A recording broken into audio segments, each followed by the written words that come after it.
Grazie. Madame Thank you. Mrs. D'ORNANO, you have the floor. Merci, Président. Thank you, President. Colleagues, this report from our colleague Tarabella is a compilation of proposals which are completely irrelevant. It's all based on a solid principle which lies in our Christian values, that of equality between men and women.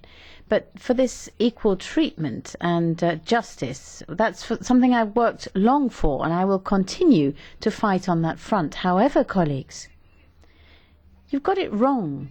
You are mixing up gender theory and the intellectual ideas about it, paternal leave, fiscal reform and abortion. You are describing a completely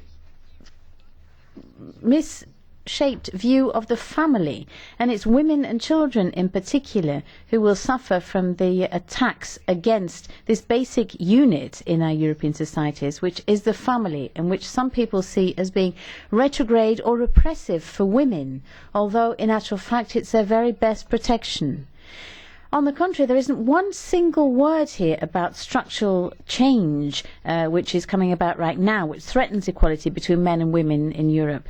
Nowadays, looking with cultural practices foreign to our civilization, which are supported by multiculturalism, that's the main point there. You want to talk about what's been achieved on equality and dignity of women. Well, defend these women who have been forced into marriage with men so that they can get their papers. Protect women who are real mobile prisoners in their burqas. Help those women young women who've been forced to become prostitutes and are pushed by pimps and networks, and where there has been judicial laxism which has allowed this to happen, plus the lack of borders. You're clearly more interested in ideology than with the equal treatment of women in Europe. Il y a une blue carte pour vous. Mrs. D'ORNANO, there's a blue card for you. Would you accept it? Onorevole Interveld. Mrs. Interveld. Thank you, Chair. I would just like to understand, because